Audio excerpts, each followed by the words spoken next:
आजच्या भागामध्ये आपण पाहणार आहोत की पमाला आता रस्त्यामध्ये चक्कर आलेली असते, म्हणूनच आता अर्चनाने तिला घरी आणलेलं असतं. ही अर्चना म्हणजेच त्या गौतमची बायको. आणि ती जेव्हा पमाला घरी घेऊन येते तेव्हा पमा बाय बाय म्हणून आसावरीला हाक मारू लागते. आसावरीला कळतं की आईला रस्त्यामध्ये चक्कर आली आहे आणि त्याचाच इलाज म्हणून या बाईंनी तिला घरी आणलेलं आहे. आणि त्यामुळेच हे कसं झालं, काय झालं हे सुद्धा आता विचारू लागते ती.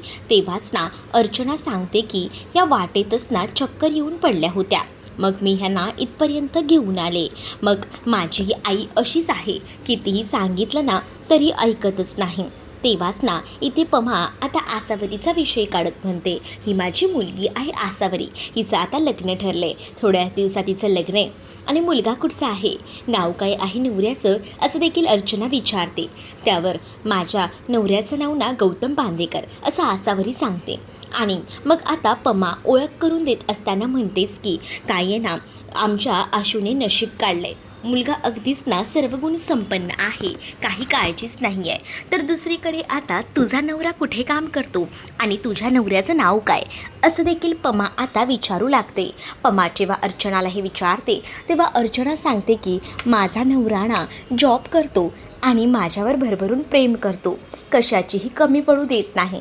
पण तरीसुद्धा ना मी सुद्धा छोटा मोठा बिझनेस करते. कसं स्वतःचे पैसे स्वतःजवळ असलेले बरे असतात ना, म्हणूनच माझाही बिझनेस आहे. तेव्हाच दुसरीकडे आता पाहायला मिळतं की तेव्हा गौतमचा फोन आलेला असतो आणि रिंग वाजत असते. तर आसावरी सांगत असते की तुमचा फोन वाजतोय, मी तुम्हाला देऊ का. मग तेव्हाच ना ती खाली वागते. तेव्हापर्यंत इथे फोन उचलला गेलेला असतो. तेव्हा गौतम जो आहे तो खूप जास्त ओरडूनच ना फोनवर बोलत असतो त्याच्या बायकोसोबत, अर्चनासोबत. तिला म्हणत असतो की तू कधी घरी येणार आहेस आणि न सांगता जायची पद्धत आहे का, उठलं का सुटलं कुठेही निघायचं का. मग तेव्हाच ना ती आपल्या नवऱ्याला सांगत असते की काय आहे ना, मी वाटेतून येतच होती तर एक बाई चक्कर येऊन पडली होती, तिलाच मी घरापर्यंत सोडायला आले होते, असंही ती सांगत असते. तेव्हाच ना त्या नवऱ्याचा आवाज अर्चनाच्या बाहेर ऐकायला आलेला असतो.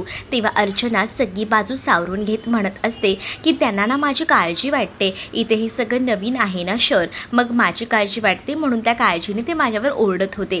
तेव्हाच ना आसावरीने नारळाच्या वड्या दिलेल्या असतात. मग आसावरीने दिलेल्या नारळाच्या वड्या घेऊन अर्चना घराबाहेर पडते. अर्चना जशी तिकडनं निघून जाते तसं पमा आता आसावरीला म्हणत असते, हिचा नवरा जरा वेगळाच वाटला ना, म्हणजे जसं ती सांगत होती की तिचा नवरा कसा चांगला आहे, पण तिच्या वागण्या बोलण्यात ना तसं दिसलं नाही. तो बघितलं ना तिच्यावर किती चिडत होता. पण खरंच हा आसावरी, तू ह्या सगळ्याच्या बाबतीत नशीब काढलं, तुझा नवरा अगदी तुला समजून घेणारा आहे, असंही आता म्हटलं जातं. इकडे आसावरीचं केळवण असतं आणि त्यासाठी साक्षीने खूप सुंदर अशी तयारी केलेली असते, रांगोळीसुद्धा काढून ठेवलेली असते. तेच उमा आता म्हणत असते की साक्षी खरंच ना खूप सुंदर केलंयस बघ. तेवढ्यातच पमा आणि सगळेजण घरातले आलेले असतात. मग साक्षी म्हणत असते की वेलकम, तुमचं स्वागत आहे. मग पमा ही म्हणते की खूप सुंदर सजवले बघा तुम्ही हे सगळं काही, खूपच छान हा. मग आता तेवढ्यातच ना इकडे ज्या जयच्या फॅमिलीतले मेंबर्ससुद्धा आलेले असतात, म्हणजेच तिथे गौतम, जय, तेजस्विनी सगळेजण येतात. आणि त्यांना आलेलं बघून तर पमा चकित होते. मग तेजस्विनी म्हणत असते की काय म्हणजे आज इथेही हे लोक आहेतच का. हो, घरच्यांनी बोलवले म्हटल्यावर यावं तर लागणारच ना, तेजस्विनी उगाचच बोलत असते. मग तेव्हाच ना तेजस्विनी समोर आल्यावर इकडे आता पमाला बघून टोमणे मारते, साक्षीला मिठी मारते, तर स्मायराला आता ती जवळ घेते. तेच आता तेजस्विनी म्हणत असते की आज केळवण आहे, मग आपल्या माणसाने बोलवले म्हटल्यावर हक्काने जायला हवं. पण मी काय म्हणते, आजही ह्यांच्या कॅटरिंगचं जेवण आहे का इथेही. मग पमाला असं लाजल्यासारखं होत असतं. तेच पमा म्हणते की माझं कॅटरिंगचं जेवण नाही आहे इथे, आज ना या सगळ्यांनी बनवलेलं जेवण आहे इथे. माझ्या कॅटरिंगच्या जेवणाची तुम्हाला इतकी आठवण येते, म्हणजे त्या दिवशीचं जेवण आवडलेलं दिसते. माझं जेवण जर खाल ना तर बोटं चाटत राहाल, असंही पमा सांगते. तेव्हाच ना लगेच तेजस्विनी म्हणते की आम्ही बोटं चाटत राहायला आम्ही बोटाने खातोच कुठे, आम्ही खातोच चमच्याने. मग तेव्हाच ना चमच्याने खाऊन जेवणाची खरीच जी चव आहे ना ती कळत नसते, असं पमा म्हणते. हाताने खाल्लं की बरोबर समजतं, असं बोलून पमा टोमणी मारत असते. तेजस्विनी म्हणत असते की हो, मग आता बाकी सगळं ठीक आहे ना, आता लग्न आहे म्हटल्यावर थोडा खर्च पाणी असणारच ना. तर पमा सांगत असते की आम्ही आमच्या परीने जेवढं आम्हाला जमतंय ना तेवढं सगळं मॅनेज करतोय. तेव्हाच ना, काय मग BSTमध्ये आहात ना, मग सध्या कोणत्या बसवर आहात? म्हणजे AC बसमध्येच प्रवास होतो ना. मग तेव्हा म्हणतात की इथे सुभाष की नाही, मी चांगला नॉर्मल बसमध्ये आहे. काय येत ना, खिडक्या उघड्या असतात, छान हवा येत असते, त्यामुळे काही टेन्शनचं कामच नाही, असंही आता सुभाष बोलून टाकतात. तर इथे तेजस्विनीमध्ये तसा बसने मी कधी प्रवास केला नाही, पण म्हटलं आपलं पण बरं आहे, गव्हर्नमेंट जॉब आहे म्हणजे काही नाही, सेटलमेंट आहे सगळी काही. तर दुसरीकडे मुद्दामूनच ना ती आता पमाला म्हणत असते की तुमच्या कॅटरिंगच्या बिझनेसबद्दल ना माझ्या काही ओळखीची लोक आहेत ना, त्यांना मी सांगून ठेवले, कसं तुम्हाला आता सध्या पैशांची जास्त गरज असेल ना. मग तेव्हाच ना आम्हाला स्वतःच्या बळावर पैसा कमवायला आवडतो. म्हणजे काय आहे ना, असं दुसऱ्यांच्या ह्याच्यावर लगेच डोळा मारत नाही आम्ही जे काही कष्ट करतो त्याने पैसे कमवतो. बरं झालं तुम्ही सगळ्यांना सांगितलंय ते, असं देखील पमा आता तेजस्विनीला बोलत असते.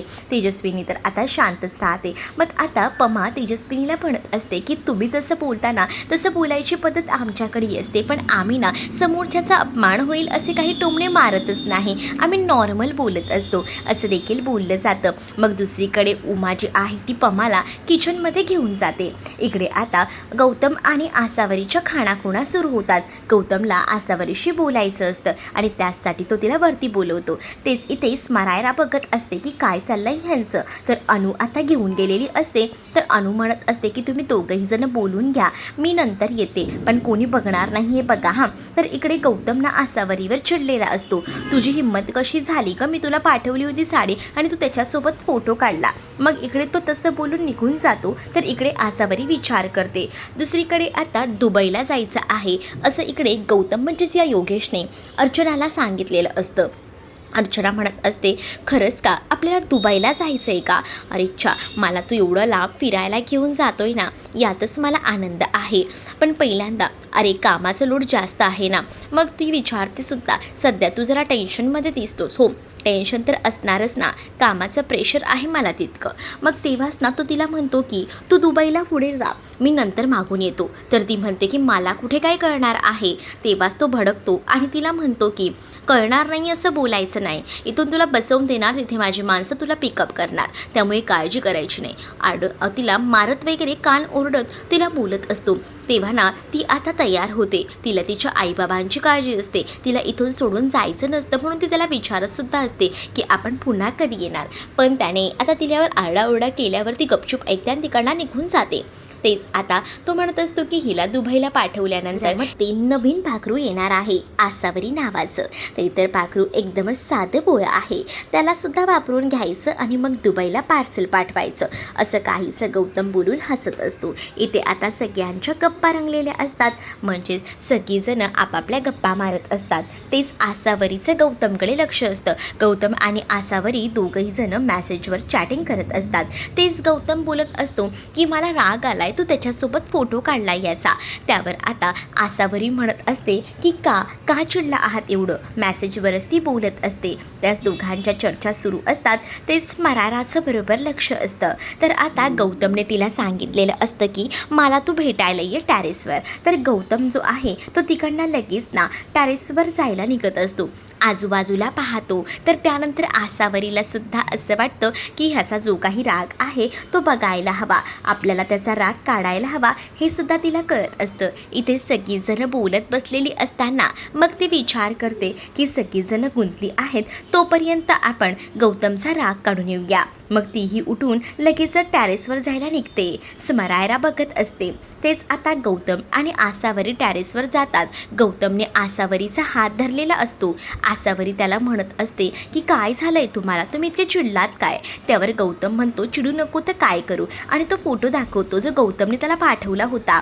त्यावर आसावरी म्हणते की हा फोटो तुमच्याकडे कसा आला, हे सगळं त्याने मुद्दामच केलं असेल. मग तेव्हा ती म्हणते की काय करू, अचानकपणे तुम्ही पार्सल पाठवलं होतं आणि त्याने सगळी बाजू त्यावेळेला सावरून घेतली, पण तुम्हाला राग आला का, मी त्याच्या जवळ केली त्याचा, त्यावर गौतम म्हणतो मग राग नाही येणार तर काय, तू फक्त माझी आहेस आणि तुझ्याजवळ इतर कोणीही गेलेलं ना मला आवडत नाही. असं बोलूनच ना तो आता तिच्या जवळ जातो आणि तिला आपल्याकडे ओढून घेतो. दोघंही जण एकदमच जवळ आलेले असतात. दोघांच्यात खूप कमी अंतर उरलेलं असतं. दोघांच्याही मध्ये आता कमी अंतर उरलेलं असताना त्या दोघांनाही लांबून स्मारा पाहत असते. स्मरायला बघून आता हे सगळं काही राग येत असते ती, पण आता या दोघांचा रोमॅन्स इतका बहरत असतो ना की बघायलाच नको. त्यातच आता गौतमने आसावरीसाठी एक रिंगसुद्धा आणलेली असते. तो खिशातून एक रिंग काढतो बाहेर आणि आता तो दाखवत असतो आसावरीला आणि म्हणतो की मी तुझ्यासाठी काहीतरी आणलेलं आहे. आसावरी म्हणते की काय, मग गौतम तिला रिंग दाखवतो. अंगठी बघून ती खूप जास्त खुश होते आणि मग त्या अंगठीकडे ती बघत बसते. पण हे सगळं बघून स्मरालाचा आता खूप जास्त रागराग होत असतो. तिला कळत नसतं की काय करावं ते. आणि आता इथे गौतम म्हणत असतो की आताच आपण सगळ्या घरच्यांना सांगूया, पण हे सगळं काही आसावरीला जड जात असतं. आता स्मायरा काय ऑप्शन करेल, या दोघांचे फोटोज काढून सगळ्यांना दाखवेल का, हे पाहणं तितकंच इंटरेस्टिंग असणार आहे. तुम्ही जर आपल्या चॅनलवर नवीन असाल तर चॅनलला नक्कीच सबस्क्राईब करा. चला तर मग भेटूया पुढच्या भागामध्ये. तोपर्यंत टाटा बाय.